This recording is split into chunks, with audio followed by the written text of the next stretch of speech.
Well, my dear students, welcome to my YouTube channel Wise Up Motives. ಈ ಒಂದು ವಿಡಿಯೋದಲ್ಲಿ second year DLED ವಿದ್ಯಾರ್ಥಿಗಳಿಗೆ English subject ಬಗ್ಗೆ especially part ಬಿನಲ್ಲಿ ಏನು 2 marks ಕ್ವಶನ್ಸ್ಗಳನ್ನು ಕೇಳಲಾಗುತ್ತೆ ಅದರ ಬಗ್ಗೆ ನಾನು ಚರ್ಚೆ ಮಾಡೋದಕ್ಕೆ ಹೋಗ್ತಾ ಇದ್ದೀನಿ. ಇಲ್ಲಿ ಕ್ವಶನ್ಸ್ 11 to 18 ಪ್ರಶ್ನೆಗಳನ್ನು ನಾನು ಇಲ್ಲಿ ಡಿಸ್ಕಸ್ ಮಾಡ್ತೀನಿ. ಟೋಟಲ್ 8 ಪ್ರಶ್ನೆಗಳನ್ನು ನಾನು ಡಿಸ್ಕಸ್ ಮಾಡ್ತೀನಿ. ಎಕ್ಸಾಮಲ್ಲಿ ಯಾವುದಾದ್ರೂ 5 ಪ್ರಶ್ನೆಗಳನ್ನು ನೀವು ಮಾತ್ರ ಅಟೆಂಡ್ ಮಾಡಬೇಕಾಗತ್ತೆ. 2 into 5 10. ಇಲ್ಲಿ ಪಾರ್ಟ್ ಎನಲ್ಲಿ MCQಗಳನ್ನು ಕೊಟ್ಟಿರ್ತವೆ, ನಿಮಗೆಲ್ಲ ಗೊತ್ತಿದೆ. ಪಾರ್ಟ್ ಬಿನಲ್ಲಿ 2 ಮಾರ್ಕ್ಸ್ ಕ್ವಶನ್, ಪಾರ್ಟ್ ಸಿನಲ್ಲಿ 5 ಮಾರ್ಕ್ಸ್ ಕ್ವಶನ್ಸ್ ಇರುತ್ತೆ. ಸೊ ಈ ಒಂದು ವಿಡಿಯೋದಲ್ಲಿ ಪಾರ್ಟ್ ಬಿ ಬಗ್ಗೆ ನಾನು ಡಿಸ್ಕಸ್ ಮಾಡೋದಕ್ಕೆ ಹೋಗ್ತಾಯಿದ್ದೀನಿ. ಅದಕ್ಕೆ ಕ್ವಶನ್ ನಂಬರ್ 11 18 ಅಂತ ಕ್ವಶನ್ ನಂಬರ್ ಹಾಕ್ಕೊಂಡಿದ್ದೀನಿ, ನಿಮ್ಗೆ ಗೊತ್ತಾಗಲಿ ಅಂತ ಹೇಳ್ಬಿಟ್ಟು. ನಾವು without wasting time question number 11ಗೆ ಹೋಗೋಣ. ಕ್ವಶನ್ ನಂಬರ್ 11 ಏನಿದೆ ಅಂತಕ್ಕಂಥದ್ದು ನೋಡೋಣ. List the differences between assimilation and accommodation ಅಂತ ಇದೆ. ಇದು ಜೀನ್ ಪಿಯಾಜೆ ಏನು ಥಿಯರಿ ಹೇಳಿದ್ದಾವೆ, ಕಾಗ್ನೇಟಿವ್ ಥಿಯರಿ ಅಂತಕ್ಕಂಥದ್ದು ಏನಿದೆ, ಅಲ್ಲಿ ಅಸಿಮ್ಯುಲೇಷನ್ ಮತ್ತು ಅಕಾಮಡೇಷನ್ ಇದು ಮೊದಲನೇ ಲೆಸನ್ಗೆ ಸಂಬಂಧಪಟ್ಟಿದ್ದಾಗಿದೆ. ಅಸಿಮ್ಯುಲೇಷನ್ ಮತ್ತು ಅಕಾಮಡೇಷನ್ಗೆ ನಡುವೆ ಏನು ವ್ಯತ್ಯಾಸ ಇದೆ ಅದನ್ನು ಪಟ್ಟಿ ಮಾಡಿ ಅಂತ ಇದೆ. ಒಂದು ಕಡೆ ನೀವೇನು ಮಾಡಿ ಅಸಿಮ್ಯುಲೇಷನ್ ಹಾಕ್ಕೊಡಿ, ಇನ್ನೊಂದು ಕಡೆ ಅಕಾಮಡೇಷನ್ ಹಾಕ್ಕೊಡಿ. ಇದು ಪಿಯಾಜೆ ಹೇಳಿರ್ತಕ್ಕಂಥ ಒಂದು ಸಿದ್ಧಾಂತದ ಪ್ರಕಾರ ಅಸಿಮ್ಯುಲೇಷನ್ ಅಂದ್ರೇನು, ಅಕಾಮಡೇಷನ್ ಅಂದ್ರೇನು ಅಂತಕ್ಕಂಥದ್ದು. Assimilation fitting new information into pre existing cognitive schema ಅಂತ. ಫಿಟ್ಟಿಂಗ್ ನ್ಯೂ ಇನ್ಫಾರ್ಮೇಷನ್ ಹೊಸ ಮಾಹಿತಿಯನ್ನು ಫಿಟ್ ಮಾಡ್ತಕ್ಕಂಥದ್ದು. ಎಲ್ಲಿ into pre existing cognitive schema ಅಂದರೆ ಮೊದಲೇ ಅಸ್ತಿತ್ವದಲ್ಲಿರ್ತಕ್ಕಂಥ ಕಾಗ್ನೇಟಿವ್ ಸ್ಕೀಮಾ ಅಂದರೆ ಮೊದಲೇ ಅಸ್ತಿತ್ವದಲ್ಲಿರ್ತಕ್ಕಂಥ ನಾಲೆಡ್ಜ್ ಅಥವಾ ಮಾಹಿತಿಯ ಜೊತೆ ಹೊಸದಾಗಿರ್ತಕ್ಕಂಥ ಮಾಹಿತಿಯನ್ನು ನಾವು ಫಿಟ್ ಮಾಡ್ತಕ್ಕಂಥದ್ದು ಅಂತೇಳ್ಬಿಟ್ಟು. ನಮ್ಮ ತಲೆಯಲ್ಲಿ ಅನೇಕ ಸ್ಕೀಮಾಸ್ ಇದೆ, ಅದನ್ನು ಕಾಗ್ನೇಟಿವ್ ಸ್ಕೀಮಾಸ್ ಅಂತ ಹೇಳ್ತೀವಿ.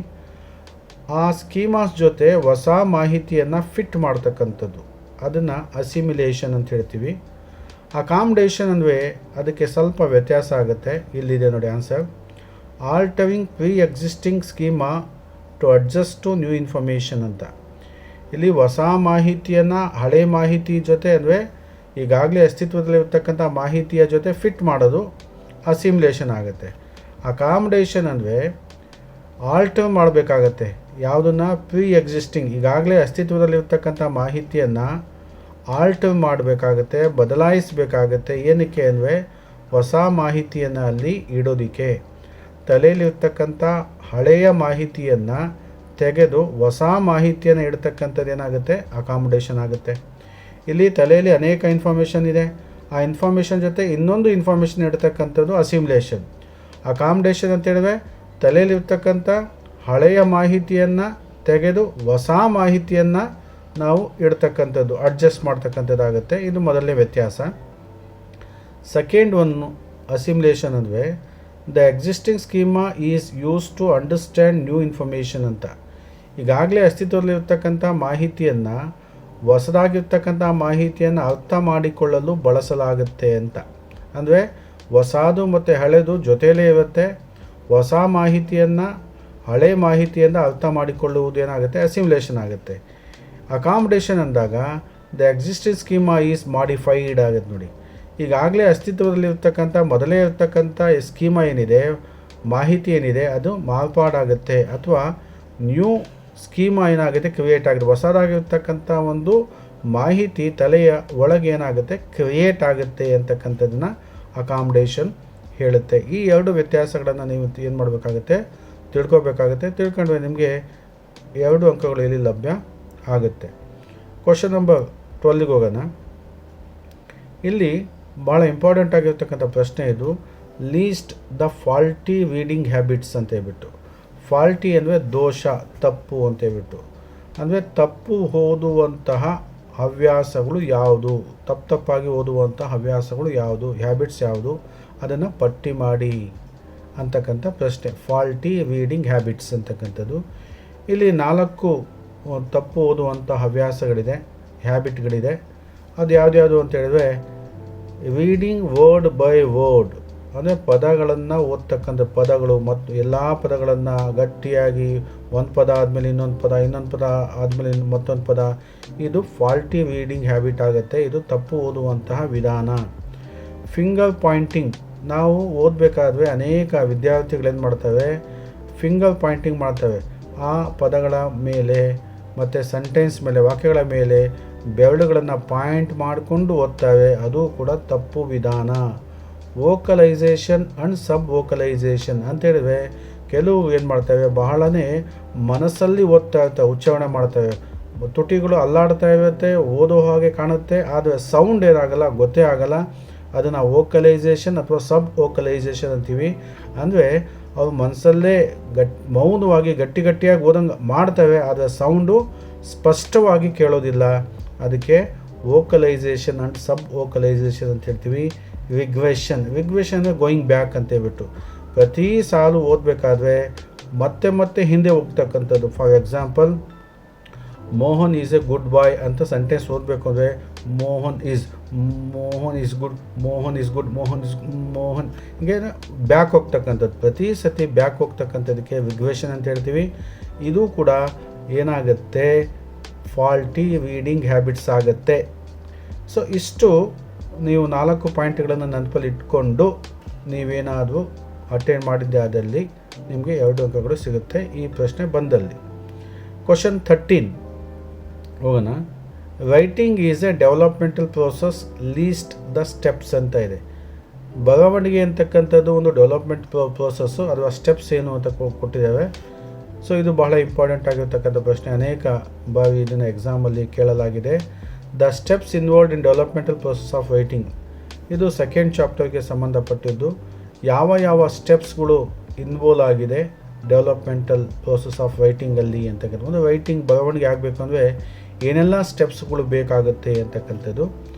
ಮೊದಲು ಏನು ಮಾಡಬೇಕು, ಜನರೇಟಿಂಗ್ ಐಡಿಯಾಸ್, ವಿಚಾರಗಳನ್ನು ಕಲೆ ಹಾಕಬೇಕಾಗತ್ತೆ, ವಿಚಾರಗಳನ್ನು ಸಂಗ್ರಹಿಸಬೇಕಾಗತ್ತೆ, ಅದನ್ನು ಜನರೇಟಿಂಗ್ ಐಡಿಯಾಸ್ ಅಂತ ಹೇಳ್ತೀವಿ. ಸ್ಟ್ರಕ್ಚರಿಂಗ್, ರಚನೆ ಮಾಡಬೇಕಾಗತ್ತೆ. ಡ್ರಾಫ್ಟಿಂಗ್, ಬರೀಬೇಕಾಗತ್ತೆ. ಮತ್ತು ಏನು ಬರೆದಿದ್ದೀವಿ ಅದನ್ನು ಫೋಕಸ್ ಮಾಡಬೇಕಾಗತ್ತೆ. ಮತ್ತು ಎಡಿಟ್, ಏನಾದರೂ ಎಡಿಟ್ ಮಾಡಬೇಕಾದ್ರೆ ತಪ್ಪಿದ್ದು ಎಡಿಟ್ ಮಾಡಬೇಕಾಗತ್ತೆ. ಮತ್ತು ಕೊನೆಯಲ್ಲಿ ಏನು ಮಾಡಬೇಕಾಗತ್ತೆ, ಈ ರಿವೈಸ್ ಮಾಡಬೇಕಾಗತ್ತೆ ಮತ್ತು ರೀಡ್ರಾಫ್ಟ್ ಮಾಡಬೇಕಾಗತ್ತೆ. ಈ 6 ಸ್ಟೆಪ್ಸ್ಗಳನ್ನು ನಾವು ಏನು ಮಾಡಬೇಕಾಗತ್ತೆ, ಫಾಲೋ ಮಾಡಬೇಕಾಗತ್ತೆ. ಈ 6 ಸ್ಟೆಪ್ಸನ್ನು ನೀವು ನೆನಪಲ್ಲಿ ಇಟ್ಕೊಂಡ್ರೆ ಈ ಪ್ರಶ್ನೆ ಕೇಳಿದ್ದೆ ಆದಲ್ಲಿ ನಿಮಗೆ 2 ಅಂಕಗಳು ಲಭ್ಯ ಆಗುತ್ತೆ. ಕ್ವಶನ್ 14 ಹೋಗೋಣ. Right the models of reading, ಇದು ಭಾಳ ಇಂಪಾರ್ಟೆಂಟ್ ಆಗಿರ್ತಕ್ಕಂಥ ಪ್ರಶ್ನೆ. ಇದು ಕೂಡ ಸೆಕೆಂಡ್ ಚಾಪ್ಟರ್ಗೆ ಸಂಬಂಧಪಟ್ಟಿದ್ದು. ಮಾಡೆಲ್ಸ್ ಆಫ್ ರೀಡಿಂಗ್ ಯಾವ್ದು ಅಂತಕ್ಕಂಥದ್ದಿದೆ. 4 ಮಾಡೆಲ್ಸ್ ಆಫ್ ರೀಡಿಂಗ್ ಇದೆ. 4 ಇಂಪಾರ್ಟೆಂಟ್ ಮಾಡೆಲ್ಸ್ ಆಫ್ ರೀಡಿಂಗ್ ಅಂತ ಇದೆ. ದ ಬಾಟಮ್ ಅಪ್ ಮಾಡೆಲ್ ಅಂತ ಹೇಳ್ತೀವಿ, ಟಾಪ್ ಡೌನ್ ಮಾಡೆಲ್ ಅಂತ ಹೇಳ್ತೀವಿ, the interactive model, the interactive compensatory model ಅಂತಕ್ಕಂಥ 4 ಮಾಡೆಲ್ಸ್ ಇದೆ. ಈ 4 ಮಾಡೆಲ್ಸನ್ನು ನೀವು ನೆನಪಲ್ಲಿ ಇಟ್ಕೊಂಡ್ರೆ ನಿಮಗೆ 2 ಅಂಕಗಳು ಇಲ್ಲಿ ಲಭ್ಯ ಆಗುತ್ತೆ. Question 15. Why is the big book so important in primary class room? Big book ಅಂತಕ್ಕಂಥದ್ದು ಬಹಳ ಮುಖ್ಯ ಯಾಕೆ ಪ್ರೈಮರಿ ಕ್ಲಾಸ್ ರೂಮ್ ಟೀಚಿಂಗಲ್ಲಿ ಅಂತಕ್ಕಂಥದ್ದು. ಬಿಗ್ ಬುಕ್ಕನ್ನು ಪ್ರೈಮರಿ ಕ್ಲಾಸ್ ರೂಮಲ್ಲಿ ಬಳಸಲಾಗುತ್ತೆ ಟೀಚಿಂಗ್ ಮಾಡೋದಕ್ಕೆ. ಯಾಕೆ ತುಂಬಾ ಇಂಪಾರ್ಟೆಂಟ್ ಅದನ್ನು ಅಂತಕ್ಕಂಥ ಪ್ರಶ್ನೆ. ಇಲ್ಲಿ ಆನ್ಸರ್ ನೋಡಿ. The big book is important in primary class room teaching because, ಯಾಕೆಂದರೆ ಅಂತ ಇದೆ. Point number 1, helps learners comprehend a story or context. ಅಂದರೆ ಇದು ವಿದ್ಯಾರ್ಥಿಗಳಿಗೆ ಸ್ಟೋರಿಯನ್ನು ಅಥವಾ ಕಾಂಟೆಕ್ಸ್ಟನ್ನು, ಆ ಸನ್ನಿವೇಶವನ್ನು ಅರ್ಥ ಮಾಡಿಕೊಳ್ಳೋದಕ್ಕೆ, ಕಾಂಪ್ರಹೆಂಡ್ ಅಂದರೆ ಅರ್ಥ ಮಾಡಿಕೊಳ್ಳುವುದಕ್ಕೆ ಸಹಾಯ ಮಾಡುತ್ತೆ. ಇದು ಕಥೆಯನ್ನು ಅಥವಾ ಸನ್ನಿವೇಶವನ್ನು ಮಕ್ಕಳಿಗೆ ಅರ್ಥ ಮಾಡಿಕೊಳ್ಳೋದಕ್ಕೆ, ಕಾಂಪ್ರಹೆಂಡ್ ಅಂದರೆ ಅರ್ಥ ಮಾಡಿಕೊಳ್ಳೋದಕ್ಕೆ ಸಹಾಯ ಮಾಡುತ್ತೆ. Second point, helps to initiate a beginner in to reading. Initiate ಅಂದರೆ ಶುರು ಮಾಡೋದು, ಸ್ಟಾರ್ಟ್ ಮಾಡೋದು. ಬಿಗಿನರ್ಗೆ ಈಗಾಗಲೇ ಓದೋದಕ್ಕೆ ಸ್ಟಾರ್ಟ್ ಮಾಡಿರ್ತಕ್ಕಂಥ ಸ್ಟೂಡೆಂಟ್ಗೆ ಇದು ಬಹಳನೇ ಸಹಾಯ ಆಗುತ್ತೆ. ಯಾವುದಕ್ಕೆ? ರೀಡಿಂಗಲ್ಲಿ. ಈಗೀಗ ನಾವು ಓದೋದನ್ನು ಕಲಿತಾ ಇದ್ದೀವಿ ಅನ್ನುವಂತಹ ಮಕ್ಕಳಿಗೆ ಈ ಬಿಗ್ ಬುಕ್ ಏನು ಮಾಡುತ್ತೆ, ತುಂಬ ಸಹಾಯ ಮಾಡುತ್ತೆ. ಬಿಗಿನರ್ಗೆ ತುಂಬ ಸಹಾಯ ಮಾಡುತ್ತೆ ಅಂತ. Helps slow readers to read. ನಿಧಾನವಾಗಿ ಓದುವಂತಹ ಮಕ್ಕಳಿಗೆ ಇದು ಸಹಾಯ ಮಾಡುತ್ತೆ. ಅಂತಕ್ಕಂಥದ್ದು. ಮತ್ತು it is suitable for student with poor vision problems. ಕಣ್ಣಿನ ದೋಷ ಇರತಕ್ಕಂಥ, ಕಣ್ಣು ಸರಿಯಾಗಿ ಕಾಣದಲ್ಲೇ ಇರತಕ್ಕಂಥ ಸಮಸ್ಯೆ ಇರತಕ್ಕಂಥ ಮಕ್ಕಳಿಗೆ ಬಹಳನೇ ಸೂಟಬಲ್ ಆಗಿರ್ತಕ್ಕಂಥದ್ದು ಯಾವುದು ಅಂದರೆ ಬಿಗ್ ಬುಕ್ಕಲ್ಲಿ ದೊಡ್ಡ ದೊಡ್ಡ ಪಿಕ್ಚರ್ಸ್ ಇರುತ್ತೆ, ದೊಡ್ಡ ದೊಡ್ಡ ಲೆಟರ್ಸು, ಆಲ್ಫಾಬೆಟ್ಸ್ ಇರುತ್ತೆ, ಪದಗಳು ದೊಡ್ಡದಾಗಿರುತ್ತೆ. ಹಾಗಾಗಿ ಇದು ಪೂರ್ ವಿಷನ್ ಇರತಕ್ಕಂಥ, ಅಂದರೆ ಕಣ್ಣಿನ ದೋಷ ಇರತಕ್ಕಂಥ, ಕಣ್ಣಿನ ಸಮಸ್ಯೆ ಇರತಕ್ಕಂಥ ಮಕ್ಕಳಿಗೂ ಕೂಡ ಇದು ಸಹಾಯ ಆಗುತ್ತೆ ಅಂತಕ್ಕಂಥದ್ದಿದೆ. ಇದನ್ನು ನೀವು ನೆನಪಲ್ಲಿ ಇಟ್ಕೊಂಡ್ರೆ ನಿಮಗೆ 2 ಅಂಕ ಲಭ್ಯ ಆಗುತ್ತೆ. ಕ್ವಶನ್ ನಂಬರ್ 16ಗೆ ಹೋಗೋಣ. Least any 4 activities to assess ಅಂದರೆ ಮೌಲ್ಯಾಂಕನ ಮಾಡೋದಕ್ಕೆ ಯಾವುದು ಸ್ಟೂಡೆಂಟ್ಸ್ದು ರೀಡಿಂಗ್ ಸ್ಕಿಲ್. ಈಗ ಮಕ್ಕಳ ಅಂದರೆ ವಿದ್ಯಾರ್ಥಿಗಳ ರೀಡಿಂಗ್ ಸ್ಕಿಲ್ಲನ್ನು ನಾವೇನು ಮಾಡಬೇಕಾಗುತ್ತೆ, ಮೌಲ್ಯಾಂಕನ ಮಾಡಬೇಕು ಅಂತ ಇಟ್ಕೊಳ್ಳಿ. ಈ ರೀಡಿಂಗ್ ಸ್ಕಿಲ್ಲನ್ನು ಮೌಲ್ಯಾಂಕನ ಮಾಡಬೇಕು ಅಂತ ಹೇಳಿದ್ರೆ ಆ ಮೌಲ್ಯಾಂಕನ ಮಾಡೋದಕ್ಕೆ ಬಳಸುವಂತಹ 4 ಚಟುವಟಿಕೆಗಳನ್ನು ಕೇಳಿದ್ದಾವೆ, ಪಟ್ಟಿ ಮಾಡಿ ಅಂತ. ಲೀಸ್ಟ್ ಎನಿ 4 ಆ್ಯಕ್ಟಿವಿಟೀಸ್, 4 ಚಟುವಟಿಕೆಗಳನ್ನು. ಏನಕ್ಕೆ? ವಿದ್ಯಾರ್ಥಿಗಳ ಓದುವ ಕೌಶಲವನ್ನು ಮೌಲ್ಯಾಂಕನ ಮಾಡೋದಕ್ಕೆ, SSNV ಮೌಲ್ಯಾಂಕನ ಮಾಡೋದಕ್ಕೆ. ಇಲ್ಲಿ ನಾನು ಕೆಲವೊಂದು ಹೆಚ್ಚು ಚಟುವಟಿಕೆ ಕೊಟ್ಟಿದ್ದೀನಿ. ಇದರಲ್ಲಿ ಯಾವುದಾದ್ರೂ 4 ಚಟುವಟಿಕೆಗಳು ಸಾಕಾಗುತ್ತೆ. The following activities can be use to assess students reading skill. ಇದು ನೆನಪಲ್ಲಿ ಇಟ್ಕೊಳ್ಳಿ. ಓದುವಂತಹ ಕೌಶಲವನ್ನು ನಾವು ಮೌಲ್ಯಾಂಕನ ಮಾಡೋದಕ್ಕೆ ಬಳಸಬಹುದಾದಂತಹ 4 ಚಟುವಟಿಕೆಗಳು. First one, odd one out. ಗುಂಪಿಗೆ ಸೇವದ ಪದವನ್ನು ತೆಗೆದುಹಾಕಿ ಅಂತಕ್ಕಂಥದ್ದು. ಅದನ್ನು ನಾವು ಚಟುವಟಿಕೆಯಾಗಿ ಕೊಡ್ಬೋದು ಅಸೆಸ್ಮೆಂಟ್ ಆಗಿ. ಮತ್ತು ವರ್ಡ್ ಅಥವಾ ಸೆಂಟೆನ್ಸ್ ಐಡೆಂಟಿಫಿಕೇಷನ್, ಪದ ಅಥವಾ ವಾಕ್ಯವನ್ನು ಗುರುತಿಸುವಿಕೆ, ಅದನ್ನು ಕೊಡ್ಬೋದು. ಮಲ್ಟಿಪಲ್ ಚಾಯ್ಸ್ ಕ್ವಶನ್ಸನ್ನು ಕೊಡ್ಬೋದು. ಗ್ಯಾಪ್ ಫಿಲ್ಲಿಂಗ್ ಅಂದರೆ ಫಿಲ್ಲಿಂಗ್ ದ ಬ್ಲ್ಯಾಂಕ್ಸ್ ಕೊಡ್ಬೋದು. ರಿಟರ್ನ್ ರೆಸ್ಪಾನ್ಸ್ ಅದನ್ನು ಕೊಡ್ಬೋದು. ಸೀಕ್ವೆನ್ಸಿಂಗ್ ಕ್ರಮಬದ್ಧವಾಗಿ ಜೋಡಿಸಿ ಅಂತಕ್ಕಂಥದ್ದು ಕೊಡ್ಬೋದು. ಇನ್ಫಾರ್ಮೇಷನ್ ಟ್ರಾನ್ಸ್ಫರ್ ಮಾಹಿತಿಯ ವರ್ಗಾವಣೆ ಅದನ್ನು ಕೂಡ ನಾವು ಕೊಡ್ಬೋದು. Skimming and scanning. ಸ್ಕಿಮ್ಮಿಂಗ್ ಅಂದರೆ ಕೆಲವೊಂದು ಮಾಹಿತಿಗಳನ್ನು, ಇಂಪಾರ್ಟೆಂಟ್ ಮಾಹಿತಿಗಳನ್ನು ಏನು ಮಾಡ್ತಕ್ಕಂಥದ್ದು ಒಂದು ಪ್ಯಾಸೇಜಲ್ಲಿ ಅಥವಾ ಒಂದು ಲೆಸನಲ್ಲಿ ತೆಗಿತಕ್ಕಂಥದ್ದು. ಸ್ಕ್ಯಾನಿಂಗ್ ಅಂದರೆ ನಿರ್ದಿಷ್ಟವಾದಂತಹ ಒಂದು ಪದ ಅಥವಾ ಒಂದು ಸೆಂಟೆನ್ಸನ್ನು ಹುಡುಕ್ತಕ್ಕಂಥದ್ದು. ಇಲ್ಲಿ ಎಲ್ಲ ಚಟುವಟಿಕೆಗಳು ಬೇಕಾಗಿಲ್ಲ. ಯಾವುದಾದರೂ 4 ಚಟುವಟಿಕೆಗಳನ್ನು ನೀವು ಅಟೆಂಡ್ ಮಾಡಿದ್ರೆ ಸಾಕಾಗುತ್ತೆ. ನಿಮಗೆ ಎಷ್ಟು ಅಂಕ ಸಿಗುತ್ತೆ? 2 ಅಂಕ ಸಿಗುತ್ತೆ. ಅವು ಕೇಳಿರ್ತಕ್ಕಂಥದ್ದು ಎಷ್ಟು ಚಟುವಟಿಕೆ? 4 ಚಟುವಟಿಕೆಗಳಿದ್ದಾವೆ. ನಾನು ನಿಮಗೆ ಹೆಚ್ಚು ಚಟುವಟಿಕೆಗಳನ್ನು ಕೊಟ್ಟಿದ್ದೀನಿ ನೆನಪಲ್ಲಿ ಇರಲಿ ಅಂತ ಹೇಳ್ಬಿಟ್ಟು ಯಾವುದಾದ್ರೂ 4 ಚಟುವಟಿಕೆಗಳನ್ನು ನೀವು ನೆನಪಲ್ಲಿ ಇಟ್ಕೊಂಡು ಅಟೆಂಡ್ ಮಾಡಿದ್ರೆ ಸಾಕಾಗುತ್ತೆ. ಕ್ವಶನ್ 17ಗೆ ಹೋಗೋಣ. Explain the functional view about the nature of language ಅಂತ. ನೇಚರ್ ಆಫ್ ಲ್ಯಾಂಗ್ವೇಜ್ ಅಂತ ಹೇಳಿದ್ರೆ ಭಾಷಾ ಸ್ವಾಭಾವಿಕತೆಯ ಫಂಕ್ಷನಲ್ ವ್ಯೂ. ಎಂಥ ವ್ಯೂ ಇದು? ಫಂಕ್ಷನಲ್ ವ್ಯೂವನ್ನು ಏನು ಮಾಡಿ, ಎಕ್ಸ್ಪ್ಲೈನ್ ಮಾಡಿ. ಫಂಕ್ಷನಲ್ ವ್ಯೂ ಅಂತಕ್ಕಂಥದ್ದು ಮೊದಲ ಪಾಠದಲ್ಲಿ ಬಂದಿದೆ. ಇದು ನೇಚರ್ ಆಫ್ ಲ್ಯಾಂಗ್ವೇಜ್ಗೆ ಸಂಬಂಧಪಟ್ಟಂತೆ ಫಂಕ್ಷನಲ್ ವ್ಯೂ ಕೇಳಿದ್ದಾವೆ. ಅಕಾರ್ಡಿಂಗ್ ಟು ಫಂಕ್ಷನಲ್ ವ್ಯೂ, ಇದು ಫಂಕ್ಷನಲ್ ವ್ಯೂ ಪ್ರಕಾರ ಏನು ನೇಚರ್ ಆಫ್ ಲ್ಯಾಂಗ್ವೇಜ್ ಅಂತ ಹೇಳಿದ್ರೆ, language is meant for expressing functional meaning. ನೋಡಿ, ಲ್ಯಾಂಗ್ವೇಜ್ ಅಂದರೆ ಅರ್ಥ ಏನು ಅಂತ ಹೇಳಿದ್ರೆ ಫಂಕ್ಷನಲ್ ಮೀನಿಂಗನ್ನು ಏನು ಮಾಡುತ್ತೆ, ವ್ಯಕ್ತಪಡಿಸುತ್ತೆ. ಒಂದು ಲ್ಯಾಂಗ್ವೇಜ್ ಅಂತ ಹೇಳಿದ್ರೆ ಅದು ಕೇವಲ ಮೀನಿಂಗ್ನ ವ್ಯಕ್ತಪಡಿಸೋದಿಲ್ಲ. ಫಂಕ್ಷನಲ್ ಮೀನಿಂಗ್ ಅಂದರೆ ಫಂಕ್ಷನ್ಸ್ ಅಂತ ಹೇಳಿದ್ರೆ ಭಾಷೆಯನ್ನು ಹೇಗೆ ಬಳಸಬೇಕು ಅದನ್ನು ಎಕ್ಸ್ಪ್ರೆಸ್ ಮಾಡುತ್ತೆ ಅಂತಕ್ಕಂಥದ್ದು ಈ ಫಂಕ್ಷನಲ್ ವ್ಯೂ ಹೇಳುತ್ತೆ. ಕಾವ್ಯ, ಭಾಷೆಯ ಬಳಕೆ ಕಾವ್ಯ ಅಂತಕ್ಕಂಥದ್ದು ಬಹಳ ಇಂಪಾರ್ಟೆಂಟ್ ಅಂತ ಹೇಳ್ತಾ ಇದೆ ಇಲ್ಲಿ. ಲ್ಯಾಂಗ್ವೇಜ್ ಈಸ್ ಮೆಂಟ್, ಲ್ಯಾಂಗ್ವೇಜ್ ಏನಕ್ಕೆ ಮಾಡಲ್ಪಟ್ಟಿದೆ ಅಂದರೆ, ಏನಕ್ಕೆ ಇದೆ ಅಂತ ಹೇಳಿದ್ರೆ ಎಕ್ಸ್ಪ್ರೆಸ್ ವ್ಯಕ್ತಪಡಿಸೋದಕ್ಕೆ ಏನನ್ನು, ಫಂಕ್ಷನಲ್ ಮೀನಿಂಗ್ ಬಹಳ ಇಂಪಾರ್ಟೆಂಟು. ಇಂತಹ ಫಂಕ್ಷನಲ್ ಬರೀ ಮೀನಿಂಗ್ ಅಲ್ಲ, ಫಂಕ್ಷನಲ್ ಮೀನಿಂಗ್ ಇಂಪಾರ್ಟೆಂಟ್ ಅಂತಕ್ಕಂಥದ್ದು ಮೊದಲನೇ ಪಾಯಿಂಟು. ಆಮೇಲೆ ಲ್ಯಾಂಗ್ವೇಜ್ ಈಸ್ ವೆಹಿಕಲ್. ಲ್ಯಾಂಗ್ವೇಜ್ ಅಂತಕ್ಕಂಥದ್ದು ಒಂದು ವಾಹನ. ಏನಕ್ಕೆ ಅಂದರೆ ಫಾರ್ ಕ್ಯಾರಿಂಗ್ ಮೀನಿಂಗ್, ಇದು ಮೀನಿಂಗ್ನ ಕೊಂಡೊಯ್ಯುತ್ತೆ. Not merely system of structures, ಇದು ರಚನೆಗಳನ್ನು ಕೊಂಡೊಯ್ಯಲ್ಲ. ಭಾಷಾ ರಚನೆ ಇಂಪಾರ್ಟೆಂಟ್ ಅಲ್ಲ, ಭಾಷಾ ಬಳಕೆ ಅಥವಾ ಭಾಷೆಯ ಮೀನಿಂಗ್ ಏನಿದೆ ಅದು ಬಹಳ important. Language is a vehicle. Language ಅಂತಕ್ಕಂಥದ್ದು ಒಂದು ವಾಹನ. ಇದೇನನ್ನು ಕೊಂಡೊಯ್ಯುತ್ತೆ ಅಂತ ಹೇಳಿದ್ರೆ ಮೀನಿಂಗನ್ನು ಕೊಂಡೊಯ್ಯುತ್ತೆ.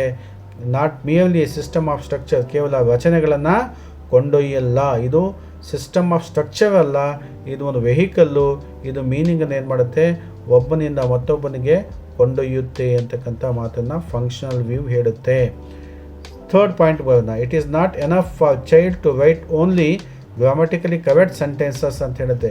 ಅಂದರೆ ಒಂದು ಮಗು ಕೇವಲ ಗ್ರಾಮಟಿಕಲ್ ಆಗಿ ವ್ಯಾಕರಣಬದ್ಧವಾಗಿ ಸೆಂಟೆನ್ಸ್ಗಳನ್ನು ಕರೆಕ್ಟಾಗಿ ಬರೆದ್ರೆ ಸಾಕಾಗಲ್ಲ. ವ್ಯಾಕರಣಬದ್ಧವಾಗಿ ಕರೆಕ್ಟಾಗಿರ್ತಕ್ಕಂಥ ಸೆಂಟೆನ್ಸ್ನ ಬರೆದ್ರೆ ಸಾಕಾಗಲ್ಲ. ಮತ್ತೇನು ಮಾಡಬೇಕಾಗುತ್ತೆ ಮಗು? The child should know how to use the language appropriately in real life situation. ಮಗುಗೆ ಗೊತ್ತಿರಬೇಕು ಹೇಗೆ ಭಾಷೆಯನ್ನು ಬಳಸಬೇಕು ನಿಜವಾದಂತಹ ಲೈಫ್ ಸಿಚುವೇಶನ್ಸಲ್ಲಿ, ಅಂದರೆ ನಿಜವಾದಂತಹ ಸನ್ನಿವೇಶಗಳಲ್ಲಿ ಒಂದು ಭಾಷೆಯನ್ನು ಹೇಗೆ ಬಳಸಬೇಕು ಅಂತಕ್ಕಂಥದ್ದು ಮಗು ಕಲ್ತಿರಬೇಕು ಅಂತಕ್ಕಂಥದ್ದು ಹೇಳಿದೆ ಯಾವುದು? Functional view. ಅಂದರೆ ಮಗು ಕೇವಲ ವ್ಯಾಕರಣಬದ್ಧವಾಗಿ ಒಂದು ಸೆಂಟೆನ್ಸನ್ನು ಬರೆದಾಗ ಸಾಧ್ಯ ಆಗಲ್ಲ, ಅದು ಮಗು ತುಂಬ ಕಲ್ತ್ಬಿಟ್ಟಿದೆ ಅಂತ ಹೇಳೋಕ್ಕಾಗಲ್ಲ. ಆ ಮಗುಗೆ ಗೊತ್ತಿರಬೇಕು, ತಿಳ್ಕೊಂಡಿರಬೇಕು. ಲ್ಯಾಂಗ್ವೇಜನ್ನು ತುಂಬ ಸಮರ್ಪಕವಾಗಿ ಒಂದು ರಿಯಲ್ ಲೈಫ್ ಸಿಚುವೇಶನ್ಸಲ್ಲಿ, ಅಂದರೆ ನೈಜ ವಾಸ್ತವಿಕ ಸನ್ನಿವೇಶದಲ್ಲಿ ಬಳಸೋದು ಅದಕ್ಕೆ ಗೊತ್ತಿರಬೇಕು ಅಂತಕ್ಕಂಥ ಮಾತನ್ನು ಹೇಳಿರೋದು ಯಾವುದು? Functional view. ಇಷ್ಟು ಪಾಯಿಂಟ್ಸ್ಗಳನ್ನು ನೀವು ಹಾಕಿದ್ರೆ ಖಂಡಿತ ಇಲ್ಲಿ ನಿಮಗೆ 2 ಅಂಕಗಳು ಲಭ್ಯ ಆಗುತ್ತೆ. ಇದು ಕೊನೆಯ ಪ್ರಶ್ನೆ, question 18. How do you identify auditory learners in your class room ಅಂತ. ಆಡಿಟ್ರಿ ಎಂದಾಗ ಇದು ಒಂದು learning style. 3 types of learning style ಇದೆ. Visual learners, auditory learners, kinesthetic learners ಅಂತ. ಆಡಿಟ್ರಿ ಅಂತ ಹೇಳಿದ್ರೆ ಕೇಳಿ ಕಲಿತಕ್ಕಂಥದ್ದು. ಲರ್ನ್ ಬೈ ಲಿಸನಿಂಗ್ ಅಂತ ಹೇಳ್ಬಿಟ್ಟು ಹೇಳ್ತೀವಿ, ಕಿವಿಯಲ್ಲಿ ಕೇಳಿ ಕಲಿತಕ್ಕಂಥದ್ದು. ಅದು ಆಡಿಟ್ರಿ ಅಂದಾಗ ಲರ್ನ್ ಬೈ ಲಿಸನಿಂಗ್ ಅಂತ. ಲಿಸನಿಂಗ್ ಅಂದರೆ ಕೇಳಿಸುವುದು ಅಂತ, ಲಿಸನಿಂಗ್, ಲರ್ನ್ ಬೈ ಲಿಸನಿಂಗ್. ಈ ಆಡಿಟ್ರಿ ಲರ್ನರ್ಸನ್ನು ನಾವು ಹೇಗೆ ಐಡೆಂಟಿಫೈ ಮಾಡ್ಬೋದು ಕ್ಲಾಸ್ ರೂಮಲ್ಲಿ ಬಹಳ ಜನ ಐಡೆಂಟಿಫೈ ಹೇಗೆ ಆಗ್ತವೆ, ಆಡಿಟ್ರಿ ಲರ್ನರ್ಸ್ ಆಗಿ ಆಗ್ತಾರಾ, ಹೇಗೆ ಮಾಡಬಹುದು ಅಂತಕ್ಕಂಥ ಪ್ರಶ್ನೆ ಇದು. Auditory learners can be identified by the following characteristics. ಈ ಕೆಲವೊಂದು ಕೆಳಗಿನ ಗುಣಲಕ್ಷಣಗಳ ಮೂಲಕ ಈ ಮಕ್ಕಳು ಆಡಿಟ್ರಿ ಲರ್ನರ್ಸ್ ಅಂತ ನಾವೇನು ಮಾಡ್ಬೋದು? ಪತ್ತೆ ಹಚ್ಬೋದು ಅಂತ ಹೇಳ್ಬಿಟ್ಟು. ಹೇಗೆ? ಈ ಗುಣಲಕ್ಷಣ ಇರುತ್ತೆ. They talk to themselves aloud. ತಮ್ಮಲ್ಲೇ ಗಟ್ಟಿಯಾಗಿ ಮಾತಾಡ್ಕೊಳ್ತಾರೆ. ಅವರು ತಾವೇ ತಮಗೇನೆ ಗಟ್ಟಿಯಾಗಿ ಮಾತಾಡ್ಕೊಳ್ತಾರೆ. ಯಾಕೆಂದರೆ ತಾವು ಮಾತಾಡ್ತಕ್ಕಂಥದ್ದು ತಮಗೂ ಕೇಳಿಸ್ಬೇಕು ಅಂತಕ್ಕಂಥ ಒಂದು ಮನೋಭಾವನೆ ಇರುತ್ತೆ. ತಾವೇ ತಮ್ಮಲ್ಲೇ ಗಟ್ಟಿಯಾಗಿ ಮಾತಾಡಿಕೊಳ್ಳುತ್ತವೆ. They enjoy talking. ತುಂಬ ಮಾತಾಡ್ತವೆ, ಮಾತು ತುಂಬ ಜಾಸ್ತಿ ಮಕ್ಕಳಿಗೆ. They are easily distracted by sound. ಏನಾದರೂ ಸೌಂಡ್ ಆಯಿತು, ತುಂಬನೇ ಸೌಂಡ್ ಆಯಿತು ಅಂದರೆ ಡಿಸ್ಟ್ರಾಕ್ಟ್ ಆಗ್ತವೆ. ಡಿಸ್ಟ್ರಾಕ್ಟ್ ಅಂದರೆ ಅವ್ರಿಗೆ ಗಮನ ಆ ಸೌಂಡಿನ ಕಡೆ ಹೋಗುತ್ತೆ. They have difficulty with return direction. ಅವ್ರು ಲಿಖಿತವಾಗಿ ಏನಾದರೂ ಡೈರೆಕ್ಷನ್ ಹೇಳಿದಾಗ, ವಿಳಾಸ ಹೇಳಿದಾಗ ಗೊತ್ತಾಗಲ್ಲ. ಬಾಯಿ ಮೂಲಕ, ಸೌಂಡ್ ಮೂಲಕ, ಮೌಖಿಕವಾಗಿ ಹೇಳಿದಾಗ ಗೊತ್ತಾಗುತ್ತೆ. ಲಿಖಿತವಾಗಿ ಹೇಳಿದಾಗ ಅವ್ರಿಗೆ ಕಷ್ಟ ಆಗುತ್ತೆ ಅಂತಕ್ಕಂಥದ್ದು. ಆಮೇಲೆ they like to read to. ಅವರು ಓದೋದಕ್ಕೆ ಹೆಚ್ಚು ಇಷ್ಟಪಡ್ತವೆ, ಓದೋಕ್ಕೂ ಹೆಚ್ಚು ಇಷ್ಟಪಡ್ತವೆ. They memorise by saying repeating things aloud while reading. ಅವರು ಓದಬೇಕಾದ್ರೆ ಮೆಮೊರೈಸ್ ಮಾಡ್ತವೆ, ನೆನಪಲ್ಲಿ ಇಟ್ಕೊಳ್ಳೋದಕ್ಕೆ ಅನೇಕ ಸತಿ ಪದಗಳನ್ನು, ಸೆಂಟೆನ್ಸ್ಗಳನ್ನು ರಿಪೀಟ್ ಮಾಡಿ ಓದ್ತವೆ. ಇಲ್ಲೂ ಕೂಡ ಯಾವುದಾದ್ರೂ 4 ಕ್ಯಾರೆಕ್ಟರಿಸ್ಟಿಕ್ಸನ್ನು ನೀವು ಹಾಕಿದ್ರೆ ಏನಾಗುತ್ತೆ? ನಿಮ್ಗೆ ಖಂಡಿತ ನಿಮಗೆ 2 ಅಂಕಗಳು ಸಿಗುತ್ತೆ. ಸೊ ಹೀಗೆ ನಾನು 8 ಪ್ರಶ್ನೆಗಳನ್ನು ನಿಮ್ಮ ಜೊತೆ ಏನು ಮಾಡಿದ್ದೀನಿ? ಡಿಸ್ಕಸ್ ಮಾಡಿದ್ದೀನಿ. ಅದರ ಜೊತೆ ಎಕ್ಸಾಮ್ ಸಕ್ಸಸ್ ಟಿಪ್ಸನ್ನು ಹೇಳ್ತಾ ಇದ್ದೀನಿ. ಏನು ಅಂತ ಹೇಳಿದ್ರೆ, ರೀಡ್ ದ ಕ್ವಶನ್ಸ್ ಕೇರ್ಫುಲಿ. ಅಂದರೆ ನೀವು ಪ್ರಶ್ನೆ ಮಾಡೋಕ್ಕಿಂತ ಮೊದಲು ಕ್ವಶನ್ಸನ್ನ ಕೇರ್ಫುಲ್ಲಾಗಿ ಓದಿ. ಮತ್ತು ರೈಟ್ ಡೈರೆಕ್ಟ್ ರೆಲೆವೆಂಟ್ ಆನ್ಸರ್. ಏನೇನೋ ತಪ್ಪು ಆನ್ಸರನ್ನು ಬರೆಯೋದಕ್ಕೆ ಹೋಗಬೇಡಿ. ಡೈರೆಕ್ಟಾಗಿ ಆನ್ಸರ್ಸ್ಗೆ ಹೋಗ್ಬಿಡಿ. ರೆಲೆವೆಂಟ್ ಆಗಿರ್ತಕ್ಕಂಥ, ಸೂಟಬಲ್ ಆಗಿರ್ತಕ್ಕಂಥ ಆನ್ಸರನ್ನು ನೀವೇನು ಮಾಡಿ ಬರೀಬೇಕಾಗತ್ತೆ. Underline important keywords. ಯಾವುದೇ ಇಂಪಾರ್ಟೆಂಟ್ ಕೀವರ್ಡ್ಸ್ ಇತ್ತು, ಭಾಳ ಇಂಪಾರ್ಟೆಂಟ್ ಪಾಯಿಂಟ್ ಇತ್ತು ಅಂದರೆ ಏನು ಮಾಡಿ, ನೀವು ಕೀವರ್ಡ್ಸ್ ಮೇಲೆ ಅಂಡರ್ಲೈನ್ ಮಾಡಿ, ಅಂದರೆ ಕೆಳಗೆ ಅಂಡರ್ಲೈನ್ ಮಾಡಿ. ತುಂಬ ಇಂಪಾರ್ಟೆಂಟ್ ಆಗಿರ್ತಕ್ಕಂಥ ಲೈನ್ ಇತ್ತು ಅಂದರೆ ಅಂಡರ್ಲೈನ್ ಮಾಡಿ, ಅದನ್ನು ಇವ್ಯಾಲ್ಯುಯೇಟರ್ ನೋಡ್ತಾರೆ. Use points wherever possible. ನೋಡಿ, ಪಾಯಿಂಟ್ ವೈಸ್ ಆನ್ಸರ್ ಮಾಡಿ. ಯಾಕಂದರೆ ಇಂಗ್ಲೀಷಲ್ಲಿ ಹೆಚ್ಚು ಬರೆಯೋಕ್ಕೆ ಹೋಗಬೇಡಿ. ಇಂಗ್ಲೀಷಲ್ಲಿ point wise answer important. English Kannada medium ಸ್ಟೂಡೆಂಟ್ಸ್ಗೆ ಏನಾಗುತ್ತೆ, ಕಷ್ಟ ಆಗುತ್ತೆ. ಗ್ರಾಮಟಿಕಲ್ ಸ್ಪೆಲ್ಲಿಂಗ್ ಮಿಸ್ಟೇಕ್ ಮಾಡಿಬಿಡ್ತವೆ. ಅದಕ್ಕೆ ಹೆಚ್ಚು ಬರೆಯೋಕ್ಕೆ ಹೋಗಬೇಡಿ. ಪಾಯಿಂಟ್ ವೈಸ್ ಏನು ನಿಮಗೆ ಪಾಯಿಂಟ್ಸ್ ಗೊತ್ತಿರುತ್ತೆ ಅಷ್ಟನ್ನೇ ಪಾಯಿಂಟ್ ವೈಸ್ ಮಾಡಿ. ತುಂಬಾ ಇಂಪಾರ್ಟೆಂಟ್ ಇತ್ತು ಅಂದರೆ ಅಂಡರ್ಲೈನ್ ಮಾಡಿ ನೀವು ಬನ್ನಿ. ಅತಿ ಹೆಚ್ಚು ಬರೆಯೋಕ್ಕೆ ಹೋದರೆ ಅತಿ ಹೆಚ್ಚು ತಪ್ಪು ಮಾಡ್ತೀರ. ಅದಕ್ಕೆ ಪಾಯಿಂಟ್ ವೈಸ್ ಆನ್ಸರ್ನ ನೀವು ಮಾಡಿದ್ರೆ ನಿಮಗೆ ಖಂಡಿತ ಮಾರ್ಕ್ಸು ಏನಾಗುತ್ತೆ, ಸಿಗುತ್ತೆ. ಆಮೇಲೆ manage your examination time wise. ಅಂದರೆ ಎಕ್ಸಾಮಿನೇಷನಲ್ಲಿ ಟೈಮನ್ನು ಏನು ಮಾಡಿ, ತುಂಬ ವೈಸಾಗಿ ಬುದ್ಧಿವಂತಿಕೆಯಿಂದ ಮ್ಯಾನೇಜ್ ಮಾಡಿ. ಯಾವುದೋ ಒಂದು ಪ್ರಶ್ನೆಗೆ ತುಂಬಾ ಹೆಚ್ಚು ಸಮಯ ಕೊಟ್ಬಿಡೋದು, ಹಂಗೆ ಮಾಡಿದಾಗ ಏನಾಗುತ್ತೆ, ಉಳಿದ ಪ್ರಶ್ನೆಗಳಿಗೆ ಏನಾಗುತ್ತೆ, ಸಮಯ ಕಮ್ಮಿ ಆಗಿಬಿಡುತ್ತೆ. ಸೊ ಇದೆಲ್ಲ ನೀವು ಎಕ್ಸಾಮ್ ಟಿಪ್ಸನ್ನು ನೆನಪಲ್ಲಿ ಇಟ್ಕೊಳ್ಳಿ. ಆದಷ್ಟು ಪಾಯಿಂಟ್ ವೈಸ್ ಏನು ಮಾಡಿ ಆನ್ಸರ್ ಮಾಡಿ. ಇಂಗ್ಲೀಷ್ ಇದು ಕನ್ನಡ ಮೀಡಿಯಮ್ಗೆ ಏನಾಗುತ್ತೆ ಸ್ವಲ್ಪ ಟಫ್ ಅಂತ ಅನಿಸುತ್ತೆ, ಯಾಕೆಂದರೆ 60ಗೆ 30 ಮಾರ್ಕ್ಸ್ನ ತೊಗೋಬೇಕಾಗುತ್ತೆ ಪಾಸ್ ಆಗೋದಕ್ಕೆ. ಅದಕ್ಕೆ ಈ ಒಂದು ಟಿಪ್ಸನ್ನು ಯೂಸ್ ಮಾಡಿ. Your success starts with preparation. ನೀವು ಯಾವಾಗ ಪ್ರಿಪೇರ್ ಆಗ್ತೀವ ನೋಡಿ, ಸಿದ್ಧತೆ ಮಾಡ್ತೀವಲ್ಲ, ಆವತ್ತೇ ನಿಮ್ಮ ಸಕ್ಸಸ್ ಸ್ಟಾರ್ಟ್ ಆಯಿತು ಅಂತ ಅಂದ್ಕೊಳ್ಳಿ. ಓದಬೇಕಾಗತ್ತೆ, ಪ್ರಿಪೇರ್ ಆಗಬೇಕಾಗತ್ತೆ, ಸಿದ್ಧತೆ ಮಾಡ್ಕೊಳ್ಳೇಬೇಕಾಗತ್ತೆ. ಸಿದ್ಧತೆ ಇಲ್ಲದೆ ಯಾವುದೂ ಕೂಡ ಸಾಧ್ಯ ಆಗೋದಿಲ್ಲ. ಅದಕ್ಕೆ ಸಿದ್ಧತೆ ಮಾಡ್ಕೊಳ್ಳಿ. Studies smart, practice regularly, stay focused, score high ಅಂತ ಹೇಳ್ತಾ ಈ ಒಂದು ವಿಡಿಯೋ ನಿಮ್ಗೆ ಇಷ್ಟ ಆದರೆ ಲೈಕ್ ಮಾಡಿ, ಎಲ್ಲ ವಿದ್ಯಾರ್ಥಿಗಳಿಗೆ ಶೇರ್ ಮಾಡಿ, ಮತ್ತು ನನ್ನ ಯೂಟ್ಯೂಬ್ ಚಾನಲ್ನ ಸಬ್ಸ್ಕ್ರೈಬ್ ಮಾಡ್ಕೊಳ್ಳಿ. ನನ್ನ YouTube channel rice up motives ಅಂತ ಹೇಳ್ಬಿಟ್ಟು ಅದನ್ನು ಸಬ್ಸ್ಕ್ರೈಬ್ ಮಾಡಿಕೊಂಡ್ರೆ ನಿಮಗೆ ಇನ್ನೂ ಅನೇಕ ಭಾಳ ಉಪಯುಕ್ತವಾದಂಥ ವಿಡಿಯೋಗಳು ಲಭ್ಯ ಆಗುತ್ತೆ ಅಂತ ಹೇಳಿ, ಲರ್ನ್ ಗ್ರೋ ಸಕ್ಸೀಡ್ ಅಂತಕ್ಕಂಥ ಟ್ಯಾಗ್ಲೈನ್ನೊಂದಿಗೆ ಈ ಒಂದು ವಿಡಿಯೋನ ಇಲ್ಲೇ ನಾನು ಸ್ಟಾಪ್ ಮಾಡ್ತಾಯಿದ್ದೀನಿ. All the best. ಧನ್ಯವಾದಗಳು.